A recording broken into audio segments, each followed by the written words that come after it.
அனைவருக்கும் வணக்கம். நாளை சித்திரை 1 தமிழ் புத்தாண்டு. இந்த நல்ல நாள்ல நம்ம என்ன செய்யலாம், என்ன செய்யக்கூடாது, ஒரு அற்புதமான ஹோரை நேரம், ஒரு அற்புதமான திதி, ஒரு அற்புதமான நட்சத்திரம், இந்த மாதிரி விஷயங்கள்ல நம்ம சில நல்ல விஷயங்கள் செய்யும் போது அது திரும்ப நமக்கு பல மடங்கு இந்த பிரபஞ்சம் கொடுக்கும் அப்படிங்கிறதுல எந்த சந்தேகமும் இல்லை. அது மாதிரி நிறைய வீடியோஸ் தான் நான் போட்டிருக்கேன், அதனால பயனும் பட்டிருக்கேன். அது மட்டும் இல்லாம பிரபஞ்சத்தோட நம்ம கனெக்ட் ஆகுறது அப்படிங்கிறது ரொம்ப ரொம்ப ஒரு சிம்பிளான விஷயம் தான். என்ன அப்படின்னா, நம்ம என்ன நினைக்கிறோமோ அது திரும்ப நடக்கும். அப்ப நம்ம நல்லது நினைச்சா நல்லது நடக்கும், கெட்டது நினைச்சா கெட்டது நடக்கும். இதுதான் பாத்தீங்கன்னா பிரபஞ்சத்தோட விதி. இதை யாராலையும் மாத்த முடியாது. அப்படிப்பட்ட இந்த ஒரு நல்ல நாள்ல நம்ம என்ன விஷயங்கள் செய்யலாம், என்ன விஷயங்கள் செய்யக்கூடாது அப்படிங்கிறத 10 விஷயங்கள் உங்களுக்கு நான் சொல்ல போறேன். இதுல ஏதாவது ஒரு 5 விஷயங்களாவது நீங்க நாளைக்கு ஃபாலோ பண்ணி நல்லபடியா உங்க புத்தாண்டை தமிழ் புத்தாண்டை நல்லபடியா தொடங்குங்க. அதுவும் இல்லாம முருகப்பெருமானோட அருளோடையும் நம்முடைய குலதெய்வ ஆசையோடையும் அந்த அம்பாளுடைய பரிபூர்ணமான அருளோடையும் இந்த தமிழ் புத்தாண்டு தொடங்குது. செவ்வாய் வெறுவாய் அல்ல, செவ்வாய் வருவாய். நம்ம முருகப்பெருமான் நல்லபடியா நமக்கு வருவாயை தருவாரு அப்படிங்கிறதுல எந்த சந்தேகமும் இல்லை. இப்ப வாங்க வீடியோக்குள்ள போகலாம். முதல் விஷயம் நம்ம செய்யக்கூடியது கனி காணுதல். அதாவது வாழ்க்கையில நம்மளுடைய இந்த வருடம் முழுவதும் நம்ம வாழ்க்கை சந்தோஷமா மகிழ்ச்சியா இருக்கணும் அப்படிங்கிறதுக்காக அந்த இனிப்புகள் முக்கனிகளையும் நம்ம காணுது அப்படிங்கிறது ரொம்ப ரொம்ப சிறப்பு வாய்ந்து. இதை பத்தின லாங் வீடியோ நான் ஏற்கனவே டெமோவோட காட்டியிருக்கேன். இந்த வீடியோக்கு மேல கீழே டிஸ்கிரிப்ஷனை நான் கண்டிப்பா கொடுக்குறேன், நீங்களும் செக் பண்ணி பாருங்க பார்க்காதவங்க. கனி காணுதல் கண்டுட்டு அதுக்கப்புறம் 2வது விஷயம் நம்ம மனசார சொல்ல வேண்டியது, எனக்கு எப்பவுமே நல்லது மட்டும்தான் நடக்கும், எனக்கு எந்த விஷயமும் தவறாக நடக்காது, நான் நன்றாக இருப்பேன் அப்படிங்கிற வார்த்தைகளை வரிகளை நல்லபடியா சத்தமா மனசுக்குள்ளேயே சொன்னாலும் சரி, மனசுல ஆழமா சொல்லுங்க, உண்மையா சொல்லுங்க, நேர்மையா சொல்லுங்க. மேலோட்டமா சொல்லாம நான் நல்லா இருப்பேன், நல்லாதான் இருக்க போறேன், எனக்கு நல்லது மட்டும்தான் நடக்கும் அப்படிங்கிற அந்த பாசிட்டிவ் வரிகளை, நேர்மறையான வரிகளை கண்டிப்பா சொல்லுங்க. இதை நான் டெய்லியுமே எந்திரிச்ச உடனே நான் சொல்லுவேன், மனசுக்குள்ளேயே சொல்லுவேன். இது நிறைய பேருக்கு நான் சொல்லியிருக்க மாட்டேன், ஷேர் பண்ணியிருக்க மாட்டேன். ஆனா நான் டெய்லியும் சொல்லிக்கிட்டு தான் இருக்கேன். நான் நல்லா தான் இருக்கேன், சந்தோஷமா தான் இருக்கேன். எல்லாமே பாத்தீங்கன்னா எண்ணங்கள் தான். எண்ணம் போல்தான் வாழ்க்கை. நம்ம எண்ணங்கள் சரியாக இருந்தால் எல்லாமே சரியாக நடக்கும். அதனால எந்திரிச்ச முதல் வேளை கனி கண்ட உடனே அந்த கனியை பார்த்து, அந்த கண்ணாடியை பார்த்து, நான் ரொம்ப நல்லா இருப்பேன், நான் ரொம்ப சந்தோஷமா இருக்க போறேன், நான் ரொம்ப நல்லா நிம்மதியா இருக்கேன், இதை கொடுத்த இந்த பிரபஞ்சத்திற்கு ரொம்ப நன்றி, கடவுளுக்கு நன்றி அப்படின்னு நன்றிகளை நிறைய சொல்லுங்க. நன்றி சொல்ல சொல்ல இந்த பிரபஞ்சம் உங்களுக்கு அள்ளி அள்ளி கொடுக்கும். இதுதான் 2வது பாயிண்ட். எந்த பொருளாவது வாங்கணும் அப்படின்னு சொல்லி தான் இந்த வருஷ பரப்புக்கு தொடங்கும் போது ஏதாவது வாங்கணும் அந்த ஆசை எனக்குள்ளேயும் இருக்கு. நானும் ஒரு பொருள் வாங்கணும்னு ஆசைப்பட்டிருக்கேன். அந்த ஆசை நிறைவேறினதுக்கு அப்புறம் நான் உங்களுக்கு சொல்றேன். ஏன்னா இப்ப வரைக்குமே அது கன்ஃபார்மா ஆகல. அது வாங்கும் போது நான் சொல்றேன். அப்படி உங்களுக்கு ஏதாவது கெஸ் இருந்தா நீங்க கமெண்ட்ல சொல்லுங்க, நான் என்ன பொருள் வாங்கலான் இருக்கேன்னு. இந்த பொருள் என்கிட்ட இல்லை, அதை கண்டிப்பா நான் வாங்கணும்னு நினைக்கிறேன்.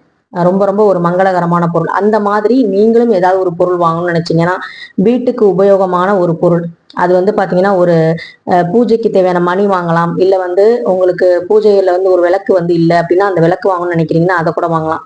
ஏன் இதை சொல்றேன் அப்படின்னா, தங்கம் வெள்ளி வாங்குற அளவுக்கு இப்ப எல்லாராலையும் முடியாது, விலைவாசிகள் ஏறி இருக்கு.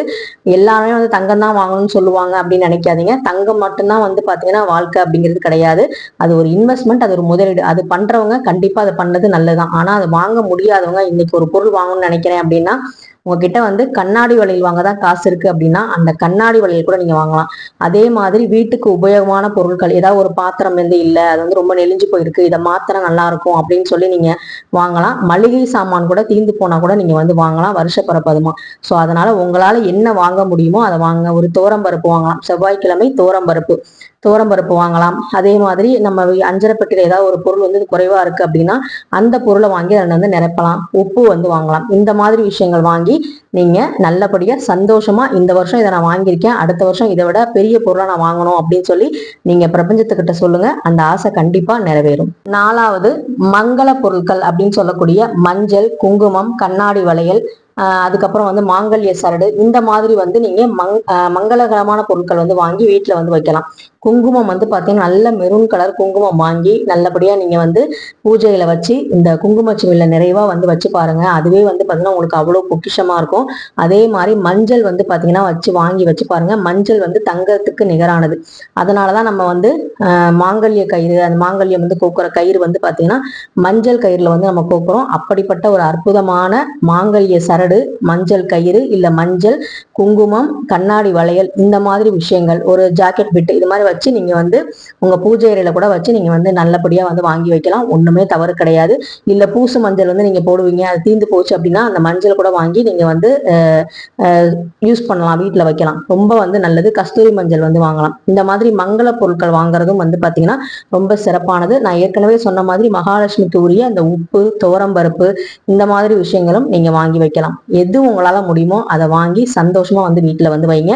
அது நம்ம வீட்டுக்கு பயன்படுறதாவும் இருக்கணும், நமக்கும் அது பிரயோஜனமா இருக்கணும், வாங்கும் போது நமக்கு ஒரு சந்தோஷமும் இருக்கணும். அந்த மாதிரி வந்து வாங்கிக்கோங்க. அஞ்சாவது, இது நிறைய பேர் வந்து சொல்லியிருக்க மாட்டாங்க, நான் சொல்றேன். ஏன்னா வந்து என் வீட்லயும் ஒரு பையன் இருக்கான். ஒரு நல்ல விஷயம், நாளைக்கு வந்து பாத்தீங்கன்னா சித்திரை 1ல திரி புஷ்கர யோகம்னு சொல்லி நான் ஒரு சொல்லியிருப்பேன், அந்த கனி காணுதல் வீடியோலயும் சொல்லியிருப்பேன். நம்ம என்ன செய்யறோமோ அது திரும்ப 3 முறை நடக்கும் அப்படின்னு சொல்லியிருக்கேன். அந்த நேரம் எல்லாமே அந்த லாங் வீடியோல இருக்கு, செக் பண்ணி பாருங்க.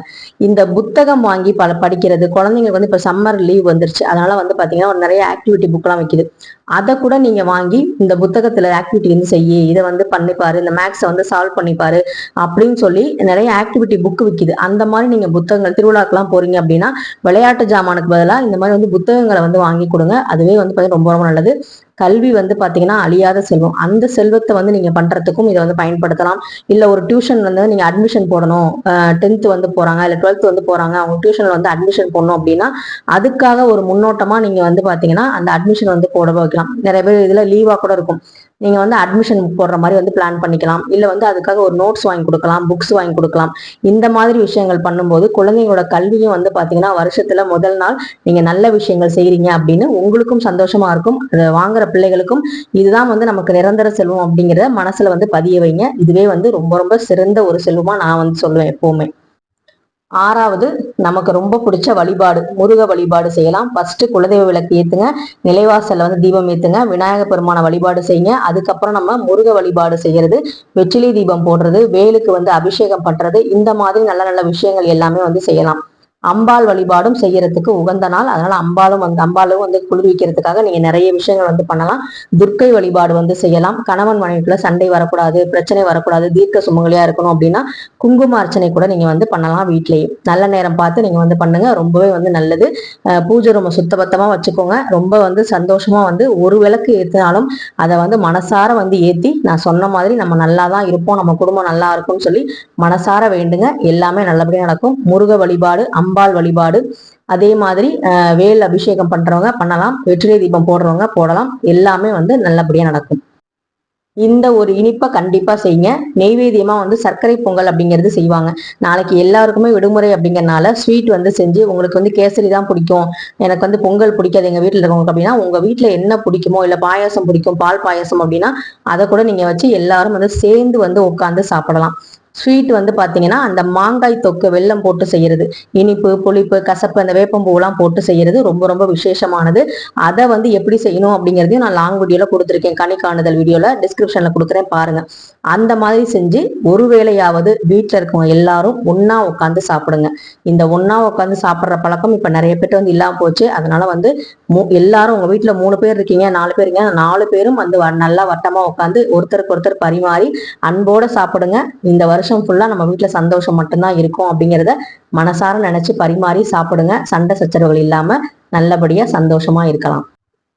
நம்ம நல்லா இருக்கணுங்கிறதுக்காக பூஜை பண்றோம், நம்ம சந்ததிகளே நல்லா இருக்கணும் அப்படிங்கிறதுக்காக நம்ம செய்ய வேண்டியது தான தர்மங்கள். நாங்க வந்து பாத்தீங்கன்னா நாளைக்கு வந்து சமயபுரம் தேர், அதுக்கு வந்து நீர்மோர் பானகம், ரோஸ் மில்க், இந்த மாதிரி விஷயங்களுக்காக நாங்க வந்து எங்க குடும்பத்தின் சார்பா வந்து ஒரு குறிப்பிட்ட அமௌண்ட் கொடுத்து வந்து அவங்களுக்கு வந்து நாங்க அன்னதானத்துக்கு வந்து கொடுத்துருக்கோம். இந்த மாதிரி வந்து நிறைய விஷயங்கள் வந்து செய்யறாங்க. அதே மாதிரி எங்கெல்லாம் வந்து அன்னதானத்துக்காக வந்து எங்க கிட்ட வந்து கேட்கறாங்களோ எங்களால முடிஞ்ச அமௌண்ட்டை நாங்க கொடுத்துருக்கோம். அது ஒரு சந்தோஷமா இருக்கு. இது வந்து நமக்கும் சரி, நம்மளுடைய கர்மா குறையறதுக்கும் சரி, அது மட்டும் இல்லாம வருங்கால சந்ததிகள் நல்லபடியா இருக்கணும், நம்ம குலம் வந்து நல்லா இருக்கணும் அப்படிங்கிறதுக்காக தான் இந்த தான தர்மங்கள் பண்றது.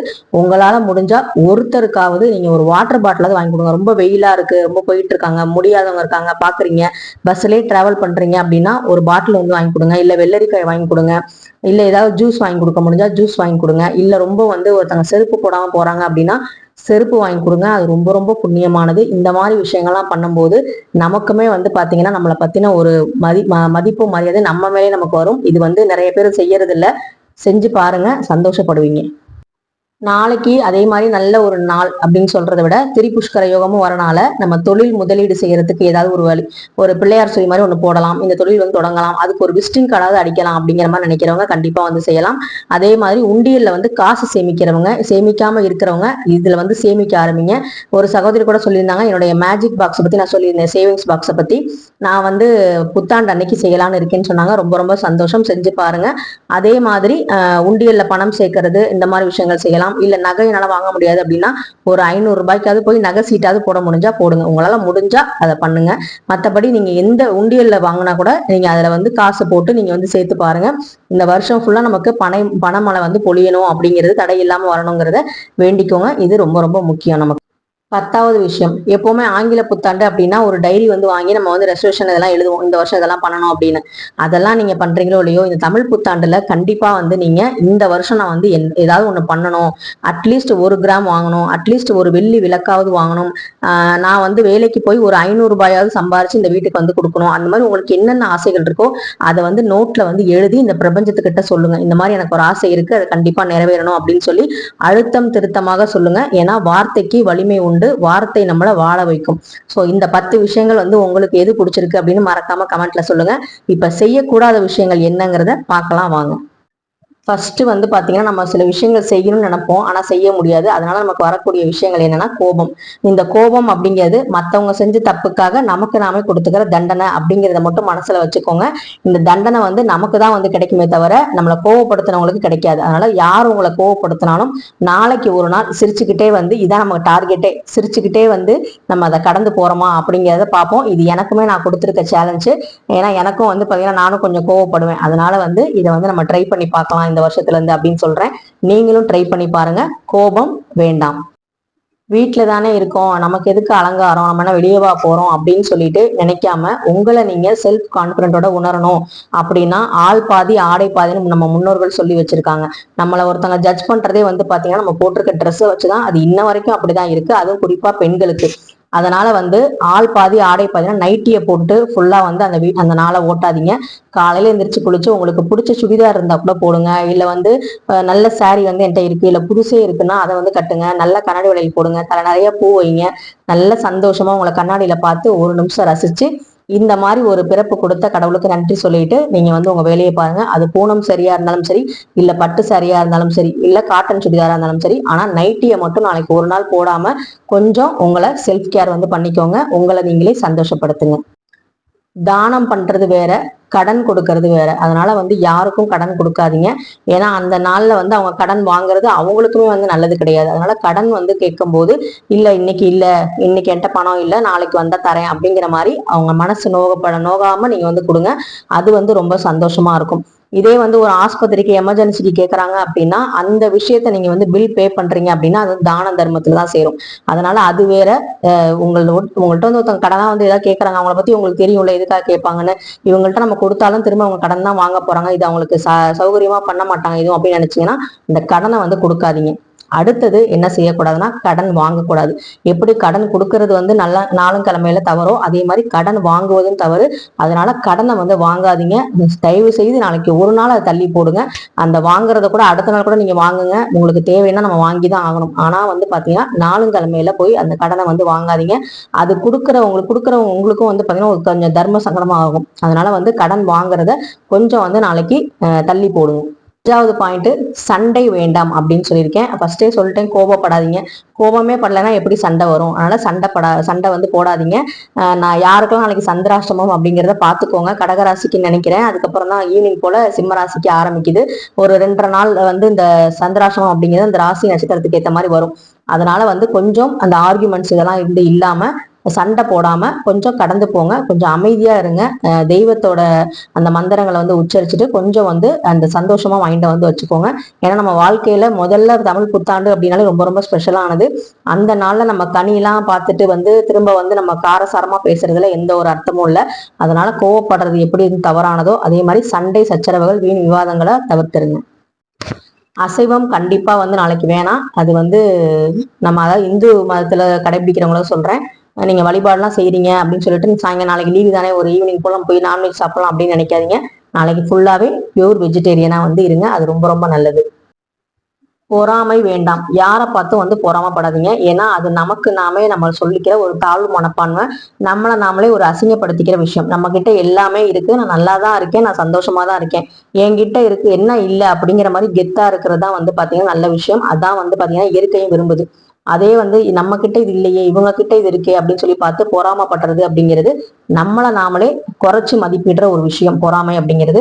அதனால நம்மளை குறைச்சு மதிப்பிட வேணாம். நம்ம சந்தோஷமா தான் இருக்கோம், நல்லா தான் இருப்போம். அதனால யாரை பார்த்தும் பொறாமப்படாதீங்க. அவங்க கிட்ட இல்லாத ஒரு ஸ்பெஷலான விஷயம் உங்ககிட்ட கண்டிப்பா இருக்கும். அதை நினைச்சு நீங்க சந்தோஷப்படுங்க. அதாவது புலம்பல், என்னத்த நம்ம வாழ்ந்துட்டோம், என்னத்த நம்ம இருக்கோம், என்ன வருஷ பிறப்பு, என்ன தமிழ் புத்தாண்டு, இந்த கனி கண்டுட்டா மட்டும் நம்ம வாழ்க்கையில எல்லாமே வந்து இனிப்பா நடந்துருமா அப்படிங்கிற மாதிரி நீங்களே உங்களுக்குள்ள பேசிக்காதீங்க. அது வந்து ரொம்ப ரொம்ப தவறானது. எந்த இடத்துலயும் இது இல்லைன்னு சொல்லாம இதை நான் வாங்க போறேன், இது வந்து எனக்கு தீந்து போச்சுன்னு சொல்றதை விட இது வந்து குறைவா இருக்கு, இதை நிறைவாக்க போறேன் அப்படிங்கிற மாதிரி வார்த்தைகள் வந்து உபயோகப்படுத்தி பாருங்க. உங்க வீட்டுல எல்லாமே நிறைவா இருக்கும். என்கிட்ட வந்து தங்கம் இல்லை அப்படின்னு சொல்லாம தங்கம் வாங்க போறேன் சீக்கிரம் அப்படின்னு சொல்லி பாருங்க. அதே மாதிரி என்கிட்ட வந்து இந்த எண்ணெய் இல்லை, அரிசி இல்லை, பருப்பு இல்லைங்காம பருப்பு வந்து வாங்கணும், பருப்பு வந்து நம்ம வந்து கம்மியா இருக்கு அது வாங்கணும், அரிசி வந்து வாங்கணும் அப்படின்னு வாங்கணுங்கிற அந்த வார்த்தையை நம்ம அதிகமா பிரயோகப்படுத்தணும். என்கிட்ட இருக்குங்கிற வார்த்தையை அதிகமா சொல்லணும். இந்த வார்த்தைகள் தான் நம்மளை வந்து பாத்தீங்கன்னா நல்லபடியா வாழ வைக்கும், நம்ம வீட்டுல நெகட்டிவான எனர்ஜிகள் இல்லாம பாத்துக்கும். ஸோ அதனால வார்த்தைகளை பயன்படுத்தும் போது பார்த்து பயன்படுத்துங்க. நாக்கு அந்த அதுக்குள்ள உங்க வார்த்தை வாய்க்குள்ள உங்க வார்த்தைகள் இருக்கிற வரைக்கும் தான் அது வந்து உங்களுக்கு சொந்தம். அந்த வாயை விட்டு வெளியே வந்துருச்சுன்னா பிரபஞ்சத்துக்கிட்ட கொட்டிட்டீங்கன்னா அது பிரபஞ்சத்துக்கு சொந்தம். அது என்ன கேக்குதோ அதான் வந்து திரும்ப செய்யும். அதனால வந்து பணத்தை வந்து இப்படி செலவு பண்றோமே, பணத்தை வந்து இப்படி வந்து கொடுத்துட்டோமே, இப்படி கோயிலுக்கு வந்து இதெல்லாம் கொடுத்து செலவு பண்றோமே, தானம் பண்றோமே அப்படின்னு சொல்லி வீட்டுல யாராவது செய்யும் போது அதை தடுத்து நீங்க வந்து புலம்பி பேசாதீங்க. ஏன்னா இந்த பணத்தோட விஷயம், பிரபஞ்சத்தோட விஷயம் என்ன அப்படின்னா, நீங்க என்ன சந்தோஷமா செய்றீங்களோ அந்த சந்தோஷம் திரும்ப கிடைக்கும். என்ன வந்து நீங்க கஷ்டப்பட்டு செய்றீங்களோ அந்த கஷ்டம் தான் உங்களுக்கு திரும்ப வரும். பணத்தை சேமிச்சு சேமிச்சு வைக்கிறத விட அது சந்தோஷமா செலவு பண்றீங்க, உங்களுக்காகவும் மற்றவங்களுக்காகவும் செலவு பண்ணும்போது அந்த பணம் என்ன நினைக்கும் அப்படின்னா, இவங்க இவ்வளவு சந்தோஷமா இருக்காங்க, அந்த பணத்தை செலவு பண்றாங்க, அதனால இவங்க கிட்ட நம்ம நிறைய வந்து போகணும், அப்பதான் இவங்க இன்னும் நிறைய சந்தோஷமா செய்வாங்க அப்படின்னு அந்த பணம் வந்து நினைக்கும்.